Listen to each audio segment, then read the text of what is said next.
Welcome to GK और collection. आज है 2 जून और 2 जून 2023 से करंट अफेयर से जितने भी प्रश्न जो कि प्रतियोगी परीक्षाओं की दृष्टि से महत्वपूर्ण होंगे उन सभी के बारे में हम डिस्कस करेंगे। साथ ही प्रश्नों से संबंधित महत्वपूर्ण फैक्ट की भी चर्चा करेंगे।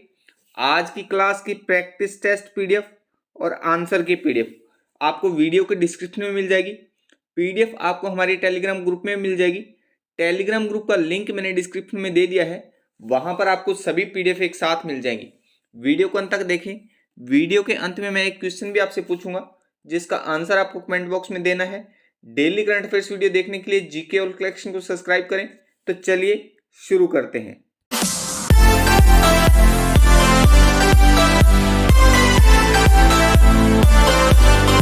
हाल ही में वैश्विक माता पिता दिवस कब मनाया गया? तो अभी 1 जून को वैश्विक माता पिता दिवस मनाया गया है। ए ऑप्शन सही हो जाएगा। चलिए इसके बारे में और जान लेते हैं। वैश्विक माता पिता दिवस एक विशेष पालन है जो माता पिता को अपने बच्चों के जीवन और समग्र रूप से समाज की भलाई में महत्वपूर्ण भूमिका निभाता है। यह दिन प्रत्येक वर्ष 1 जून को मनाया जाता है। यह दिन दुनिया भर में माता पिता के समर्पण, प्रेम और बलिदान को सम्मानित करने और सराहना करने के अवसर के रूप में कार्य करता है। तो इस दिन से और इस प्रश्न से आप इतनी जानकारी ध्यान में रखिए। नेक्स्ट है, भारत ने किस देश को मार्च 2024 तक 1 बिलियन डॉलर क्रेडिट लाइन का विस्तार किया है? तो अभी श्रीलंका को भारत ने मार्च 2024 तक 1 बिलियन डॉलर क्रेडिट लाइन का विस्तार किया है। डी ऑप्शन सही हो जाएगा। चलिए इसके बारे में और जान लेते हैं। भारत ने 30 मई को अपनी 1 बिलियन डॉलर की क्रेडिट लाइन की श्रीलंका को मार्च 2024 को बढ़ा दी है ताकि एक अभूतपूर्व आर्थिक संकट से जूझ रहे श्रीलंका को जरूरी भोजन, दवा और अन्य आवश्यक वस्तुओं की खरीद में मदद मिल सके। श्रीलंका को भारत की ओर से दी गई ऋण सहायता का पूरा इस्तेमाल नहीं हुआ है, जिसके कारण इसकी अवधि बढ़ाई गई है। तो इस प्रश्न से आप इतनी जानकारी ध्यान में रखिए। अच्छा, इसमें श्रीलंका की बात की है हमने, तो ये आप विश्व के मानचित्र में यहाँ पर श्रीलंका की स्थिति देख रहे हैं। भारत के दक्षिणी छोर में श्रीलंका की 2 राजधानियां हैं, जयवर्धनेपुरा कोट्टी जो कि विधायी राजधानी है और कोलंबो जो कि कार्यकारी और न्यायिक राजधानी है। राष्ट्रपति श्रीलंका के रानिल विक्रमसिंघे है। मुद्रा श्रीलंकाई रुपया है।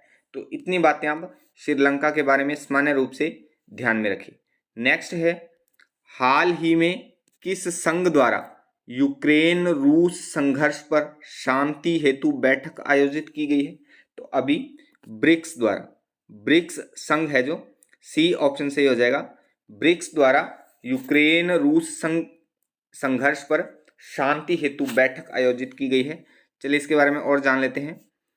ब्राजील, रूस, भारत, चीन और दक्षिण अफ्रीका इन देशों का संघ है जिसे ब्रिक्स के नाम से जाना जाता है कि विदेश मंत्री स्थानीय मुद्रा व्यापार और रूस यूक्रेन के बीच चल रहे संघर्ष के लिए शांति योजना सहित विभिन्न मुद्दों पर चर्चा करने के लिए केप टाउन में 2 दिवसीय बैठक के लिए एकत्रित हुए हैं। अच्छा, ब्रिक्स की बात की है, महत्वपूर्ण संस्था है, ब्रिक्स संघ है देशों का।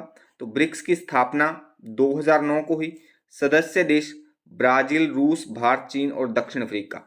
अंतिम सदस्य देश दक्षिण अफ्रीका है 2010 में जो जुड़ा। इससे पहले इसका नाम केवल ब्रिक था, ब्रिक के नाम से जाना जाता था। तो ब्रिक्स के बारे में आप इतनी चीजें ध्यान में रखें और इस प्रश्न से भी इतनी चीजें ध्यान में रखें। नेक्स्ट है, भारत के किस राज्य में 1 जून से भारत यूरोपीय संघ कनेक्टिविटी सम्मेलन का आयोजन किया गया है? तो अभी भारत के मेघालय में इस कनेक्टिविटी सम्मेलन का आयोजन किया गया है। सी ऑप्शन सही हो जाएगा। चलिए इसके बारे में और जान लेते हैं। विदेश मंत्रालय भारत में यूरोपीय संघ के प्रतिनिधि मंडल और एशियाई संगम द्वारा संयुक्त रूप से आयोजित भारत यूरोपीय संघ कनेक्टिविटी सम्मेलन मेघालय में 1 जून से 2 जून तक होने वाला है। इस सम्मेलन का उद्देश्य भारत के पूर्वोत्तर राज्यों और नेपाल, भूटान और बांग्लादेश सहित इसके पड़ोसी देशों में कनेक्टिविटी, निवेश बढ़ाने के अवसरों का पता लगाना है। तो इस प्रश्न से आप इतनी जानकारी ध्यान में रखिए। अच्छा, इसमें हमने मेघालय की बात की है, तो भारत के मानचित्र में यहाँ पर भारत की पूर्वी दिशा में यहाँ पर मेघालय की स्थिति है। मेघालय की स्थापना 1 अप्रैल 1970 को हुई। मेघालय की राजधानी शिलांग है। मेघालय के राज्यपाल फागू चौहान है। मुख्यमंत्री कॉनराड कोंकल संगमा है। सबसे बड़ा शहर शिलांग है। जिलों की संख्या 11 है मेघालय की। विधानमंडल एक सदनीय है, केवल विधानसभा है, और विधानसभा सीटें 60 है। राज्यसभा सीटों की संख्या 1 है और लोकसभा में 2 सीटें हैं। तो इतनी जानकारी आप मेघालय के बारे में ध्यान में रखिए। जब भी हम किसी राज्य किसी विशेष स्थान या किसी देश की बात आती है तो उसके बारे में हम इतनी जानकारी हमेशा पढ़ते हैं और हमेशा ही पढ़ते रहेंगे। रोज आएगी तो रोज पढ़ेंगे, क्योंकि ये चीज़ें हमारे अच्छे से रूटीन में आ जाएंगी। तो इन पर आप जब भी ऐसी कोई बात आती है मानचित्र के साथ हम पढ़ते हैं तो उस पर आप अच्छे से फोकस किया करिए, क्योंकि करंट अफेयर के साथ साथ जीके का जो पोर्शन है उसको भी स्ट्रॉन्ग करना हमारे लिए बहुत ज़रूरी है। तो इस पर आप अच्छे से फोकस करें। नेक्स्ट है, हाल ही में किस देश ने ग्राउंड ब्रेकिंग योजना को मंजूरी दी है? तो अभी भारत ने ग्राउंड ब्रेकिंग योजना को मंजूरी दी है। ए ऑप्शन सही हो जाएगा। चलिए देख लेते हैं ग्राउंड ब्रेकिंग योजना क्या है। भारत सरकार ने हाल ही में सहकारी क्षेत्र में खाद्यान्न भंडारण क्षमता का विस्तार करने के उद्देश्य से 1 लाख करोड़ रुपए की एक ग्राउंड ब्रेकिंग योजना को मंजूरी दी है। सूचना और प्रसारण मंत्री अनुराग सिंह ठाकुर ने इस योजना को सहकारी क्षेत्र में दुनिया का सबसे बड़ा खाद्यान्न भंडार कार्यक्रम बताया है। तो इस प्रश्न से आप इतनी जानकारी ध्यान में रखिए। अच्छा, इसमें हमने भारत की बात की है, तो विश्व के मानचित्र में ये भारत की स्थिति आप देख पा रहे हैं। भारत की राजधानी नई दिल्ली है। सबसे बड़ा शहर मुंबई है। राष्ट्रपति द्रौपदी मुर्मू हैं। उपराष्ट्रपति जगदीप धनखड़ हैं। प्रधानमंत्री नरेंद्र मोदी हैं। मुख्य न्यायाधीश धनंजय चंद्रचूड़ हैं। लोकसभा अध्यक्ष ओम बिरला है। विधानमंडल भारतीय संसद है। ऊपरी सदन राज्यसभा है और निचला सदन लोकसभा है। स्वतंत्रता यूनाइटेड किंगडम से 15 अगस्त 1947 को और गणराज्य 26 जनवरी 1950 को। क्षेत्रफल 32,87,263 वर्ग किलोमीटर। वाहन जो चलते हैं वो बाईं तरफ चलते हैं, लेफ्ट साइड चलते हैं। तो इतनी जानकारी आप भारत के बारे में ध्यान में रखिए। भारत के बारे में लगभग हर रोज कोई ना कोई प्रश्न आ जाता है, तो इतनी जानकारी हर रोज हम भारत के बारे में पढ़ते हैं। तो ये जो चीज़ें हैं भारत के बारे में आपके लिए जानना बहुत ज़रूरी है, क्योंकि जब भी हम किसी कंपटीशन की तैयारी करते हैं तो अगर हम भारत या अपनी कुछ स्टेट लेवल की कुछ तैयारी कर रहे हैं, तो स्टेट हो या चाहे इंडिया लेवल की हो, तो इतनी जानकारी हमें उसके बारे में सामान्य सी पता होनी चाहिए। तो ये हम रोज़ पढ़ते हैं, तो ऐसे ही हम पढ़ते रहेंगे। इस पर आप अच्छे से फोकस करें। नेक्स्ट है, भारतीय अर्थव्यवस्था 2022-23 की जनवरी मार्च तिमाही की कितने प्रतिशत वृद्धि दर्ज की गई है? तो अभी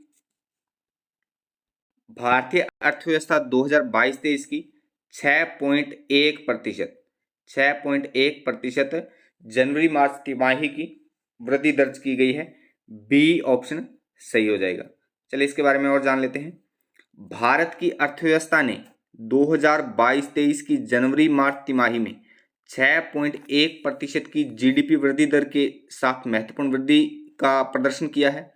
राष्ट्रीय सांख्यिकी कार्यालय एनएसओ ने आधिकारिक आंकड़े जारी कर 2022-23 की पहली तिमाही में भारतीय अर्थव्यवस्था द्वारा हासिल उल्लेखनीय वृद्धि की पुष्टि की है। तो इस प्रश्न से आप इतनी जानकारी ध्यान में रखिए। अच्छा, जीडीपी के बारे में जब भी कोई प्रश्न आता है तो उस पर आप थोड़ा अच्छे से फोकस करें, आंकड़ों पर अच्छे से फोकस करें। ऐसे प्रश्न आजकल की परीक्षाओं में पूछे जाते हैं। तो जीडीपी या अर्थव्यवस्था से कोई भी प्रश्न आता है तो उस पर आप थोड़ा अच्छे से फोकस करें। चलिए नेक्स्ट है, केंद्र सरकार का राजकोषीय घाटा वित्त वर्ष 2022-23 में जीडीपी का कितने प्रतिशत रहा है? तो इसका सही आंसर है ऑप्शन डी, 6.4%। 6.4% राजकोषीय घाटा रहा है जीडीपी का, 6.4%। डी ऑप्शन सही हो जाएगा। चलिए इसके बारे में और जान लेते हैं। केंद्र सरकार का राजकोषीय घाटा बीते वित्त वर्ष 2022-23 में सकल घरेलू उत्पाद यानी जीडीपी का 6.4% रहा है। वित्त मंत्रालय के संशोधित अनुमान में भी राजकोषीय घाटा इतना ही रहने का लक्ष्य लिया गया था। यह जानकारी 31 मई को जारी आंकड़ों से मिली है। तो इस प्रश्न से आप इतनी जानकारी ध्यान में रखिए। नेक्स्ट है, हाल ही में टर्बो यूपीआई। टर्बो यूपीआई किसने लॉन्च किया है? तो अभी रेजर पे ने टर्बो यूपीआई लॉन्च किया है। सी ऑप्शन सही हो जाएगा। चलिए टर्बो यूपीआई के बारे में और जान लेते हैं।